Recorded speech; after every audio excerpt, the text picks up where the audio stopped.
alaikum. Hello, you are listening. You are tuning into Her Chronicles, a show where we take a deep dive into womanhood, various aspects of a young woman's life, including her physical, emotional, and social experiences. I'm your host, Maleeha Iqbal, and joining me in the studio is Superintendent Sherry Nash. Welcome. Thank you for having me. Hello, Sherry. How are you today? I'm really well, thank you. How are you? I'm good. I'm so happy you're in the studio with us. Oh, no, thank you for inviting me. It's a real privilege to come along. Thank you. For the next hour, we will be discussing ways women can protect themselves from dangerous environments, a detailed overview on the NPCC strategy put in place to shed light on violence against women. So, Sherry, can you tell us more about this strategy that's been put in place through the government to help protect women and girls from violence? Sure. Sorry, just make sure that I get to the right bit of my notes. We know that violence against women and girls is a collection of crime which poses a national threat and is rapidly growing. Since 2021, Cambridgeshire Police has had its own dedicated violence against women and girls, which I refer to as VAUG for clarity, since 2021, which is when it started to first become a national topic of interest to police and lots of our different partners as well. So our VAUG strategy aligns to that of the one that you referred to, the NPCC National VAUG Strategy. And that has 5 critical threats that we know are current to women and girls at the moment. So the first of those is around rape and serious sexual offences. The second is domestic abuse. The third is stalking and harassment, and the fourth is child sexual abuse and exploitation, and then the fifth is the online and technology-enabled VAUG, which is probably the biggest growing threat at the moment. So within policing, we must focus on these 5 critical areas because this is where we can make the most impact by going after those repeat offenders whose pattern of behaviour causes a lot of harm in the community and to individuals. However, addressing the scale and scope of VAUG must be a whole system approach, so it just can't be policing that sorts the problem out. It needs communities, it needs individuals, it needs other statutory partners to all come together to tackle the problem from a holistic point of view. The latest publicly available report does show that there has been some small positive steps and changes in the policing response to VAUG, but it is also clear that we've got a long, long way to go in order to tackle the problem and make communities and women feel safe again. Within Cambridgeshire, we are absolutely committed to doing this. And within our strategy, much like the national one, we take an approach known as the 4 Ps, which stands for pursue, prepare, protect and prevent. So within this, we make commitments to what we're going to do. So the first one is around pursue, which is understanding that we within the police are responsible for pursuing those perpetrators that commit VAUG offences because they cause significant harm and we know they often offend repeatedly. And the ways in which we'll do that is working together with our criminal justice partners to enhance offender management so that we can charge more people and take more people to court because that's the way that we'll start to tackle. The next is to increase the use of protective and civil orders as well. So those are orders which, if we don't have enough evidence to take a perpetrator to court, there are other sanctions that we can put on them to prohibit some of their behaviours and help prevent future harm. We also need to make sure that we understand who the highest harm offenders are and more robustly target them. And also start to be better at sharing information with other police forces and agencies so that we build up good intelligence and we can help to target those who cause harm. The next is around prepare, where we have a fundamental requirement to effectively pursue VAUG perpetrators and to ensure that we have the right staff, the right training, the right skills in order to investigate properly and keep people safe. So we'll do that by making sure that we have continuous professional development for our police officers. We need to improve our internal culture as well. I think some of the other national reports that have come out recently have highlighted people have concern around trust and confidence of policing culture. And so it's important that we tackle that as well to make sure that we fundamentally have the right ethic and culture by doing the right thing, acting fairly and being diligent in our duties, etc. And then also making sure that policing nationally commits to working with the government so that we can help tackle the ever-growing threat of online VORG offences. And I think certainly the recent riots up and down the country highlighted just the concern that people have got around disinformation and how social media is used as a platform to allow people to speak out in a way that maybe isn't right. Then protect, so that is us making sure we have a statutory duty to protect and safeguard victims of VORG. And again, we'll do that by upholding national guidelines we have, such as the Victims Code, which is a code that sets up expectations victims can have of the police, adopting a victim-centred approach to all VORG offences, and then enhancing working relationships with statutory and community-based support services.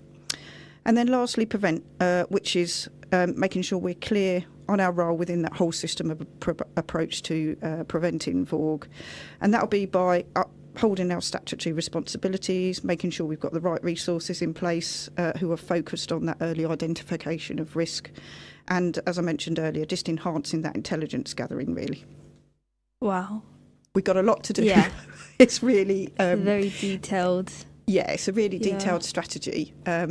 But I think it needs to be because, the problem is one that is known locally, nationally, internationally. The UN Council have a paper on it, have a strategy on it. So, yeah, it's a worldwide problem that, locally here, we need to do our bit to make sure Cambridgeshire is as safe as it can be and the boundaries beyond us as well. Those statistics are very high and alarming. They're very high and alarming. We know from the report that was published, it was back in just the end of July, actually, the MPCC report came out. We know that from 2018 to 2019 to 2021 to 2022, there was a 37% increase in VORG offences. And that really will only be the tip of the iceberg in terms of, we know it's underreported. We know there are certain people and communities that may not yet have the trust and confidence to report to the police. So it's likely the magnitude of the offending is much, much higher. Mm. How do you go about engaging with communities where there is a lack of trust within policing? How are you kind of culturally aware and sensitive when mentioning these issues as well? Yeah, that is, I have to say, that is recognised within the report as a challenge. Nationally at the moment, there is a project called Operation Soteria, which is a new national operating model around rape investigation. In 2021, the government published a report, on police investigation of rape and serious sexual offences. And within that, it showed the fact that police and the criminal justice system had a culture of blaming victims. And so this Operation Soteria was launched with academics and police experts to try and overcome that and improve the way that we engage with communities. But the most recent report out of Operation Soteria has shown that there is still certain communities that don't trust the police, don't feel able to come and report because they're worried about the experiences, or when they have reported, they've felt let down by the responses. So we have a long way to go. But certainly my role as head of Protecting Vulnerable People Department for the Constabulary is to make sure that we've got the best community engagement we can. We know there are certain communities that still do have that mistrust, and certainly a plea, if I can make it to all of the people listening today, is that if you have any ideas on how we can enhance community engagement, how we can increase our outreach work and make sure that we can be supportive, we can put key messaging out like we're able to do today, and really try and build that trust and confidence. VORG affects every woman, every girl, no matter the community you're from, and therefore it's important that the messaging we put out is right, but is reflective of the community that we're giving the message to. Yeah. I think as well there's also fear and backlash if they were to speak out, especially I know in my community, if And if something did happen to a woman, she would have that kind of fear and backlash that if she did report it, or if anyone heard that she reported, then there's that sense that her reputation and her family's reputation will be ruined and tarnished. So where does she go from there? Can she make sure that it's a safe place where she can go and feel that none of this information is going to be leaked? Sure, no, and we do understand that and appreciate that, and we have within my department, we hold the portfolio for concerns where there may be honour-based abuse worries and fears. We've got specially trained officers that can assist with that, and we've got really close working links with an array of support services across the county that really would have the specialist knowledge to support us within the police to make sure that everybody feels safe and confident and comfortable to come forward, as well as the ability to reach out to national organisations as well that have a much greater experience in dealing with those types of fears and concerns as well. So there's lots we can do, and I would really, really encourage somebody, if they are a victim, to come forward. We will listen. We will believe. We will support, and we will do everything we can to keep you and any affected children safe as well. And obviously, as of right now, with these riots happening, there's a sense of fear from all different communities that, if you're a woman and you're going out by yourself, especially at night, I mean, even before the riots, just being a woman and going out at night is something that no one wants to do, because it's almost like you're putting yourself into a trap by doing that. And so as of now, I know as a woman of colour and as a hijabi, I do feel unsafe walking the streets, especially if I was to go out at night. So is there any type of maybe program or strategy where we're dealing with how can women protect themselves from violence, whether it's physical or mental? Sure. No, I understand. And, and I think this is a fear that women have had for a long, long time. But it's only now that it's come to the forefront and we feel able to speak out about our experiences. Yeah. So the question you've posed there about how women can protect themselves is one that we in the police get asked a lot. But actually, I think it's one that needs a change and a refocus. Mm-hmm. So put simply, women should not have to protect themselves. You shouldn't feel as if you can't go out, or when you do go out that you feel fearful. That absolutely is not right.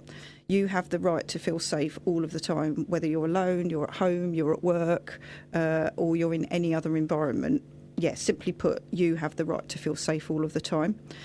So I like to think that we need to reframe this question, and it needs reframing to what can we all as a community and individuals do to tackle the harmful behaviours committed by the perpetrators. The focus needs to be on those that commit the harm, and the answer there is that we can do a lot. And I'm sure as we go on, we'll touch on some of the things that we as an organisation can do to help and support. But one of the best things that people can do, either individually or build into, so employers can build into their workplace practices, etc., is something called bystander intervention. Is that something you've touched upon at all before? No. Is it all right if I go over that? Yeah, of course. Yeah. So bystander intervention is recognising when a potentially harmful situation or interaction may be occurring, and choosing to act in a way that could positively influence and prevent the harm from occurring. So as bystanders, we all must be vigilant, aware of harm, so that we can stand up and intervene to help reduce trauma to the person being harmed, and also slowly chip away at those societal views that VAUG is accepted practice. So it's known as a 5D approach. They are safe, are designed not to escalate situations, and in fact 4 out of the 5 are indirect methods of intervention, which means everybody can do it without feeling fearful themselves. So the first one is distraction. So distraction is the subtle and creative way to intervene. Its aim is to simply derail the incident of harm by interrupting it. So the keys to doing this are make sure that if you, for example, witness somebody being harassed on public transport, for example, a woman being harassed on public transport, so you can ignore the person who's causing the harm and engage directly with the person who's being harassed. Don't talk or refer to the harm that's happening. Instead, talk about something completely unrelated. So good examples of that include simply walking past and dropping something close by. It just causes a distraction and can break that chain of harm happening. Pretending to be lost and asking the person being harmed for directions, asking them the time, or simply go up to them and talk about something completely random with the aim of taking the attention away from the person who's causing the harm. So that is a really good intervention because it's not direct and it's a really subtle way in which you can help. The next one is the art of delegation, which is asking a third party for help when intervening when you notice harmful behaviour. So the keys to that are looking for a delegate who is ready and willing to help, and often that will be the person right next to you, or when you delegate someone to help, try to tell them as clearly as possible what it is that you're witnessing and how you'd like them to help. So that can include things like alerting somebody in authority, such as a bus driver, a store assistant, a teacher, etc., or working with the other person so that they will be the distractor, as we've just talked about, allowing you to then engage with the person who's been harmed and hopefully help them out of the situation. So the third one is documentation. So that involves either recording or taking notes on the instance of harm. It can be really helpful to record an incident of harm, but there are some keys for safely and responsibly documenting it. You don't want to cause more harm by recording. So one is assess the situation. If anyone is helping the person being harmed, if they're not, use one of the other bystander intervention options, and always ask the person who's being harmed whether what they want you to do with any notes or recording that you might have made, and obviously never post it online or use without their permission. And then the fourth one is delay. So even if we can't act in the moment, we can still make a difference for someone who's been harmed by checking in on them as soon as you can after the fact. So these include asking if they're okay, letting them know what you saw and that it wasn't okay, ask them if there's any way in which you can support them, offer to accompany them to their next destination or sit with them for a while, and if you have documented it, ask them what you would like to do with that.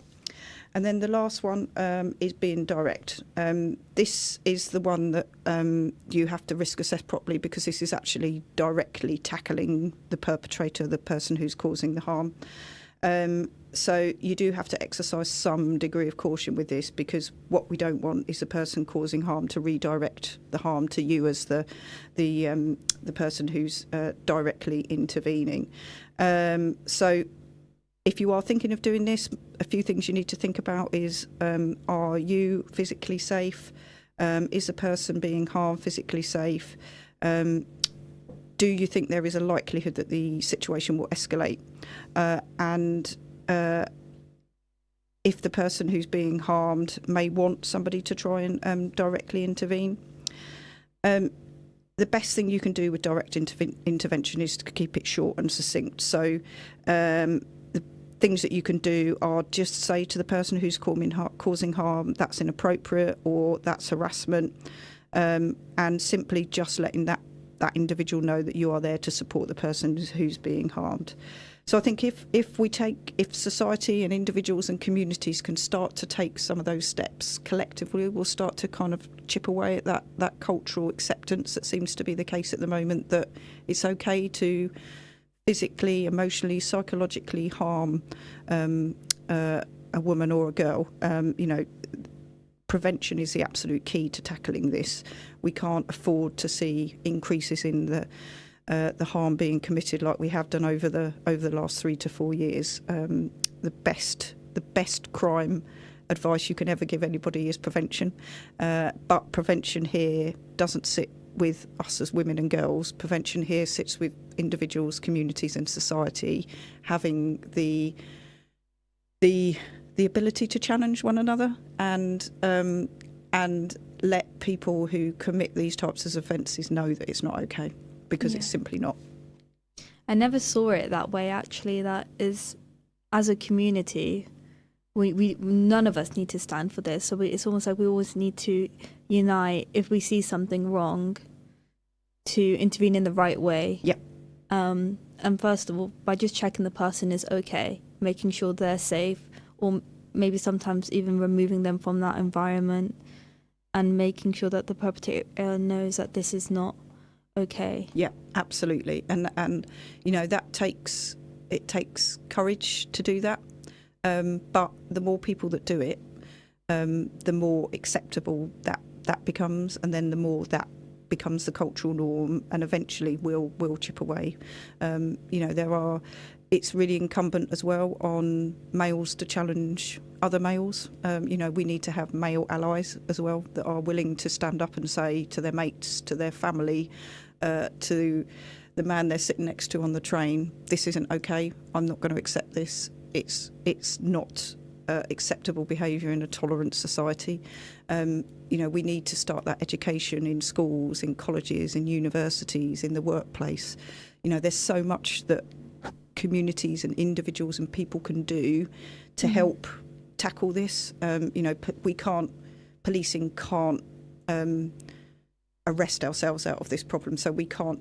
Of course we will. We want to robustly tackle those people that commit harm and commit offences, but that isn't enough. That isn't going to solve the problem in itself. We need to start way, way, way before that, and make sure that it's prevented before it even starts. I think also with social media being a massive part of the 21st century, we see time and time again how there's a lot of hate crime on there. It's just not a nice place to be on, especially since the riot, where we're seeing thugs essentially tarnish our community, but also harass and terrorize people. How are you guys kind of tackling the social media hatred? It must be quite hard and intense. Yeah, it's really, really difficult. You know, the internet is such a positive place 99% of the time. You know, it's fundamentally changed our lives in ways which we never could have imagined.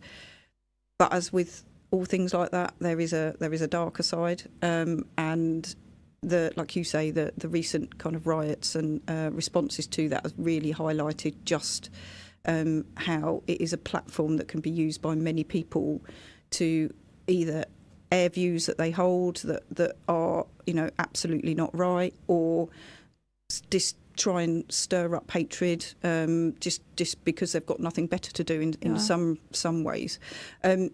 It's one of the commitments of the National Police Chief Council is to work with the government. I think, again, the riots have highlighted just how difficult it is to police the internet effectively.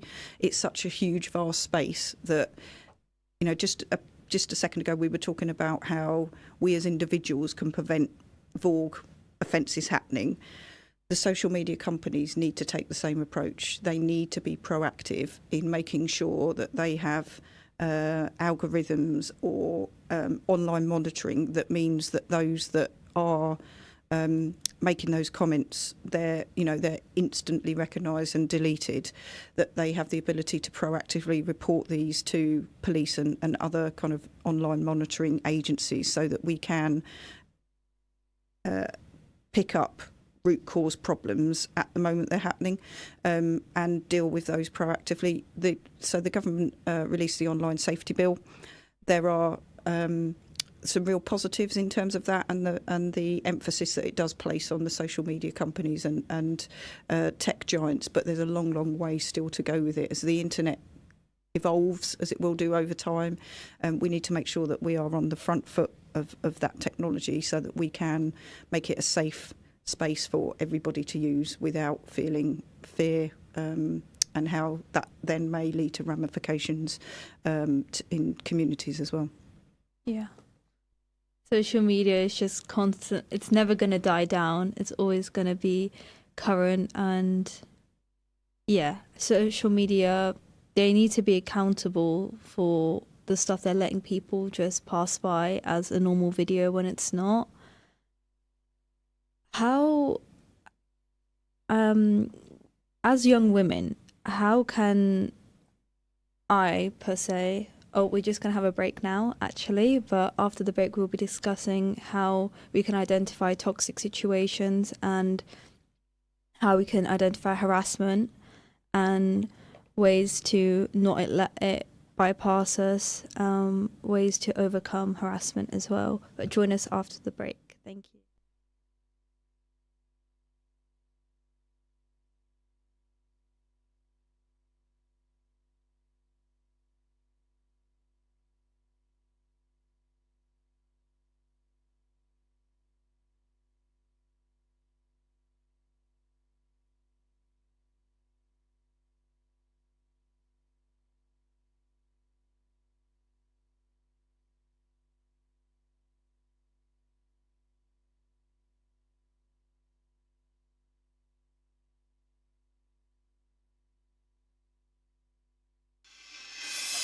Peterborough's community radio station, Salam Radio, 106.2 FM. Satisfy your cravings at Ibrahimi Buffet Restaurant. Enjoy a tantalizing variety of Chinese, Italian, Pakistani and comfort food favourites, from starters to desserts. Kids under 5 dine for free, so bring the whole family to our location at 63 Sycamore Avenue. Open every day from 5 p.m. till 10:30 p.m. Call us on 01733 313131 or book online to reserve your table. Ibrahimi-restaurant.co.uk. Every bite is a delight at Ibrahimi Buffet Restaurant. For the top pizza in Peterborough, visit Top's Pizza. Established in 1988 for delicious pizzas with freshly made dough daily. View the extensive and mouth-watering menu online at topspizza.co.uk. Then choose from traditional tasty toppings, something different, or create your own with fresh 100% halal meats, salads, veg, and a great choice of sides too. Call into Top's Pizza, 52 Broadway, PE1 1SB. Call 01733 913 775 or order online for delivery or collection.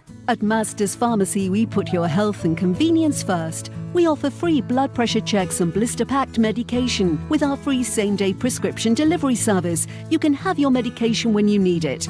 We also offer travel vaccinations, including Hajj and Umrah, along with other services to meet all your pharmacy needs. For more information, contact Master's Pharmacy on 01733 567 208 or visit us at 303 Lincoln Road, PE1 2PH. Attention foodies! Discover a world of flavours at Pack Foods, the largest ethnic supermarket in Peterborough. Shop our vast selection of authentic ingredients from around the globe, including spices, marinated fish and meats, and exotic fruits at incredibly low prices. And the best part? We offer free parking. No more hunting for a spot. Come visit us today and explore the incredible range of flavours at Pack Foods, 232 Lincoln Road. 2020 World Buffet is inspired by the best foods from around the world. See our teppanyaki chefs grill your food to order, or choose delicious Indian, Italian, Chinese, Mexican dishes and British favourites, all halal. 2020 World Buffet offers you unlimited food at a set price. Open 7 days for lunch and dinner. Catering, wedding and party services available too. Call 01733 566 320 or visit 2020buffet.co.uk. 2020 World Buffet, 35 New Road, Peterborough, PE1 1FJ. Are you a savvy shopper searching for the best food deals? Look no further. Adams Cash and Carry can help you save big.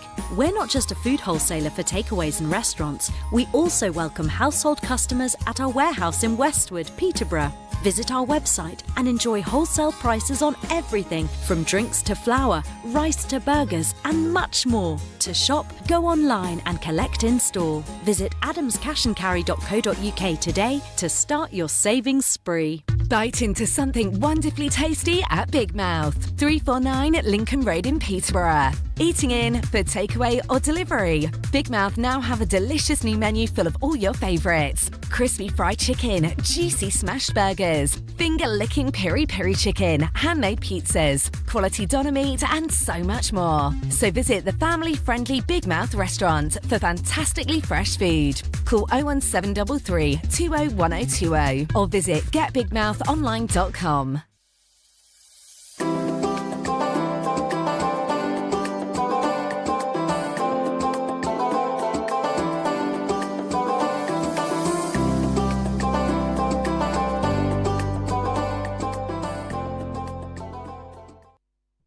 Assalamu alaikum. Hello. Thank you for joining us after the break. Sherry and I have just been discussing the MPCC strategy along with the riots that have been happening recently and how women can feel unsafe, especially walking the streets alone at night. Now we're going to be moving on to sharing and how to identify a toxic situation or a person and what mental abuse actually is. As we hear a lot about physical abuse and we know that that's wrong and we should report that, but where do we draw the line at mental abuse, and how can we pick up the red flags? Sure. That's a really good question, because people do generally think that a crime is only committed when you're physically harmed. Yes. But actually the law, through various different types of legislation, predominantly within domestic abuse relationships, or I shouldn't call it a relationship because it's not a domestic abuse situation, is around controlling and coercive behaviour. And a lot of that is fundamentally about mental and psychological abuse that can take place as well.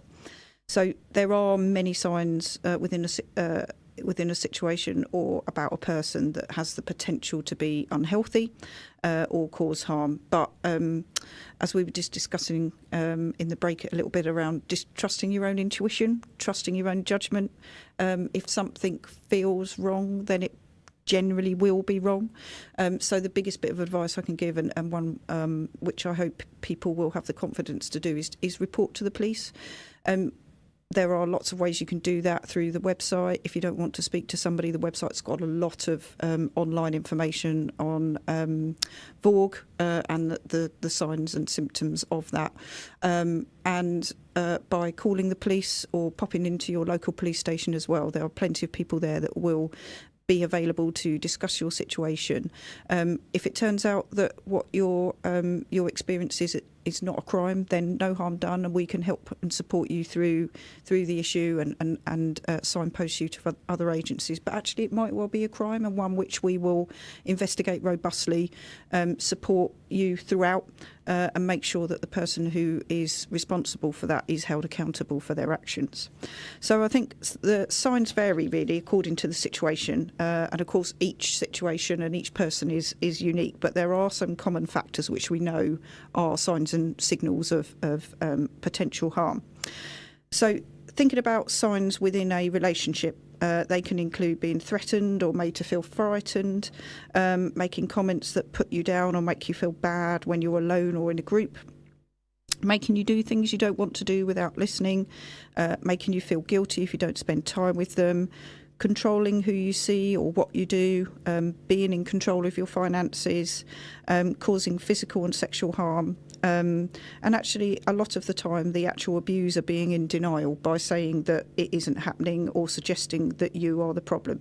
So you'll see there are a lot of, there are some physical harm indicators there, but a lot of psychological and emotional harm can be caused as well. And then thinking about harm outside the home, that can include things like the perpetrator isolating you from your family or friends through subtle means. It might be things like groups of males talking in what they see as banter. We often see men hiding behind that in terms of saying it's okay, it's just a bit of banter. Well, actually it's not. A lot of that banter will go on to become misogynistic talk amongst the group, and for example somebody who lashes out if they've been challenged on their behaviour. They're the types of things you should be looking out for. I've already mentioned the website, but just to highlight a really good campaign that we have been running over the last few years. It's called No Violence Against Women, which has some really brilliant resources for individuals and communities, which is aimed at ending VORG in Cambridgeshire and beyond. And I'd really encourage people to take a look at the website. It's a really fantastic resource. We were just discussing also during the break about harassment and stalking, and I completely agree. Trusting your gut is everything, and never ignore it, even if you feel slightly off if you're in an environment or if you're just speaking to someone and you kind of just feel like an off vibe. Never ignore it. Always trust your gut. But with harassment and just stalking, what is too far in a way? Because obviously you hear the phrase, "Oh, I stalked this person on Instagram" and everything like that. But what are the next steps where it just becomes more dangerous and more alarming? Yeah, sure. That's a really good question. I think, unfortunately, stalking nowadays has been diluted a little by the types of phrases that you've described there. Like, you're a fan of something, so you stalk the celebrity online. That doesn't mean you're stalking them. That just means you follow them and you take a really keen interest in what they're doing. Both stalking and harassment both are criminal offences and have their own legislation. They have their own defined criteria in terms of when a crime has been met. So, and they are very different from one another as well. So harassment, in simple terms, is when somebody makes unwanted contact that makes somebody feel fear or threatened on two occasions. So there must be, we refer to it as a course of conduct, so there must be two occasions. You can either cause fear through making somebody feel that violence is going to be used against them or not. Whereas stalking is the persistent, unwanted contact and behaviour. So that can be subtle things like a stalker can send a box of chocolates or can repeatedly send flowers to somebody, and that can be in-law stalking. So there are various different types of stalking behaviours that are based around, there's quite a lot of research and psychology behind why people commit stalking, and depending on the type of stalking behaviour exhibited depends on the kind of the type of behaviour that person is committing. But as I say, both are offences. Both mean that we will arrest somebody, we will investigate the offence. It might mean things like taking the perpetrator's mobile phone and having a look at the things that they might have been doing online. It can equally mean that we can apply for protective orders, which means that they're no longer allowed to contact you, and if they do, then they break the law again. And we will, through liaison with the Crown Prosecution Service, try and push the matter to the court to make sure that we can protect people from harm in the future. Also in Cambridgeshire, we have the Cambridge Stalking Intervention Programme, which is a dedicated police officer, a dedicated advocate from the Independent Domestic Violence Advocacy Service, and a psychologist as well. So they will look through all of the reports that are made to the police around stalking, and they will review collectively as a group of experts to make sure that the police investigate properly, we apply for all the protective orders that were available, that the victim is getting the support that they require through the advocate, and then the psychologist gives the advice on why the perpetrator might be doing what they're doing in order so that we can tackle the root cause and investigate the matter as robustly as possible. Wow, what an amazing programme to have in place. Do you have any success stories from that or any feedback? Yeah, it's been really successful. Yeah. I think the most critical factor for all of that is understanding the behaviour as to why somebody is committing stalking. There will be various different reasons. It might be that the person has mental health issues or they have drug or alcohol misuse problems. But understanding the fundamentals of the behaviour in the first place is absolutely critical to tackling it. And what it does mean is that we can signpost people. So if they have got a mental health problem, it means that mental health services and NHS England are more likely to come on board and help support that person as well. It means that if there is if it's, for example, we've had cases where a neighbour stalks another neighbour, a male stalking a female neighbour. It means that we can call upon our housing colleagues to help with resettlement of that victim if that's what they want. So it's had some real successes, and it's certainly that multi-agency approach is what violence against women and girls needs in general. It needs police, it needs health, it needs education, it needs children's social care, it needs all of the community services to come together and all make that commitment that they will do what it takes to tackle the problem. Just saying violence against women, I feel like that doesn't do it enough justice, because when, just looking at the strategy and how detailed it is and how the statistics have risen so high, it really does, it makes me feel quite shocked, because sometimes we do see it or we hear about it, but to see those statistics, it's very overwhelming. Absolutely. There will be lots of your female listeners who will have personal experiences. There will be lots of your male listeners whose family members, friends, work colleagues will have had personal experiences. It's something which really does touch upon every aspect of people's lives and communities. Lots of people think crime only affects certain members of the community. That's absolutely fundamentally wrong. VORG in particular is one of those that cross-cuts against all of society. It doesn't matter where you live, how rich you are, how poor you are. It doesn't matter.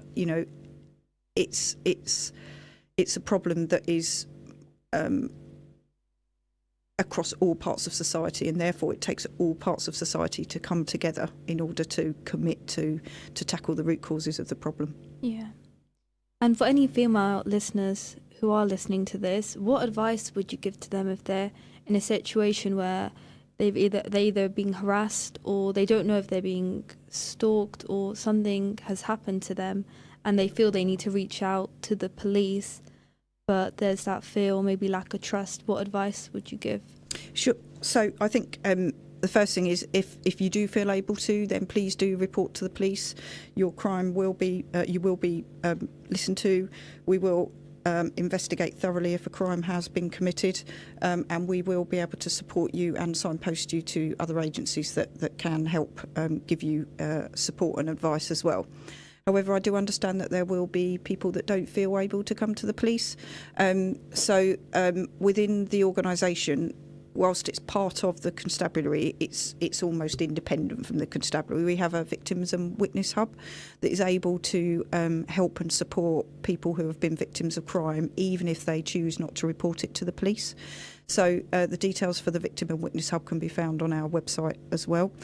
So they will be able to listen, advise, maybe let you know if what your experience is a crime or not. If it is, they can talk to you about the benefits of reporting to the police, but absolutely will remain confidential. If you choose not to report to the police, the Victim and Witness Hub will still support you to the highest level and against your wishes, in line with your wishes, not against your wishes, in line with your wishes. We also work. There is a lot of really, really good support services across Cambridgeshire, that if you are experiencing particularly sexual harassment, there are lots of local support services that you can self-refer to that again don't require you to report to the police if you don't want to. They're specialists in their area. They can help and support and advise you about what it looks like reporting to the police, and will support you through that journey if you choose to, but again are completely free, independent and confidential, and they won't report to us unless they feel that the risk is so high that other people might be harmed as a result. But 99.9% of the time they are completely confidential in terms of supporting a victim. That's amazing to hear. When addressing also young girls in these situations as well, how do you kind of reach their age where you can speak to them freely and have a safe conversation with them, or even just educate them around these sensitive topics as well? Yeah, that's a really good question. And, we've spoken a lot so far around prevention. And it's not just getting the message out to girls and young women. It's about getting messages out to boys and young men as well, to say that behaviour they might see, they might be influenced by on the internet, or it might be a cultural norm within their community, is not acceptable. And equally, it's right that we go out to girls and young women and make sure that they understand what what the behaviours look like.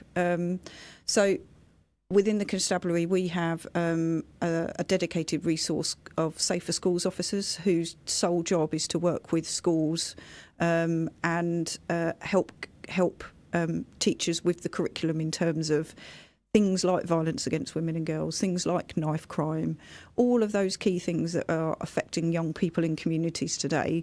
Part of their job is to work with education services to really help build trust with young people around policing and help overcome some of those barriers, and equally get out those key messaging in that preventative capacity to make sure that young people and children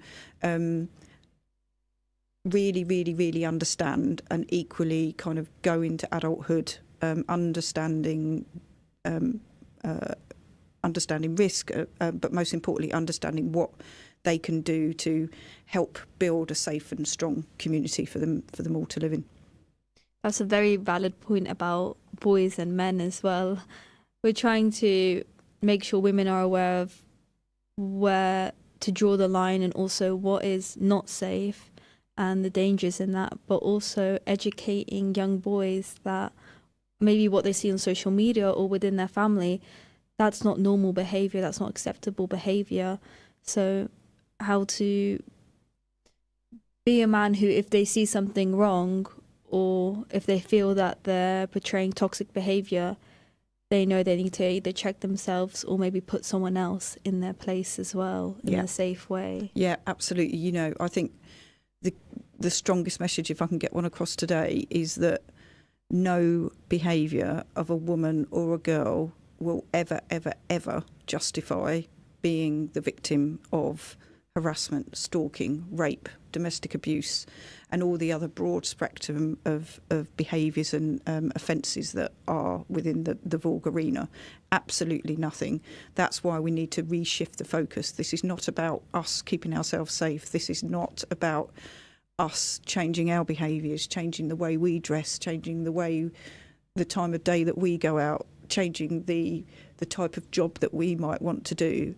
Our experiences should be as fulfilled as they want to be. The focus needs to be on the behaviour of those that cause the harm in the first place. Yeah. It doesn't mean we just get to stop living in a way because of seeing or hearing or just being in a situation where we felt uncomfortable, that we feel we can't go back to that train station, or we can't be around this person because they portray misogynistic behaviour. It's also putting people in their place but going about it in the right way. Yeah, absolutely. And that's where that bystander intervention and that 5D approach really is so important, because you can do a small thing that will have a huge positive impact on somebody. You know, simply noticing that a woman is being harassed on a train, you know, simply walking by, dropping your bottle of water by her and you know, just going, oh, I'm terribly sorry, you didn't get wet, and things like that. That 10 to 20 second interaction can make a huge difference, and it can be enough for the person causing the harm to realise what's happening and that they've been spotted, and it can be enough for the person being harmed to you know, move away. Not that they should have to; it should be the behaviour of the perpetrator. But you know, 10 to 20 seconds is all it can take to prevent somebody being further harmed and reduce the trauma that they go on to experience. And maybe, who knows, change the mindset of the person that caused the harm in the first place. Wouldn't that be great? That would be. But thank you so much, Sherry, for joining me in the studio and sharing this detailed strategy that will hopefully hold people to accountability, but also understanding that we as women do nothing wrong. No one should have to accept that behaviour, and learning to live as a community where we can all support one another, which is an amazing thing. But thank you so much for joining me. No problem. Thanks again for having me. It's been a real privilege. Thank you for listening in. Join me next week. Thank you. Take care. Bye.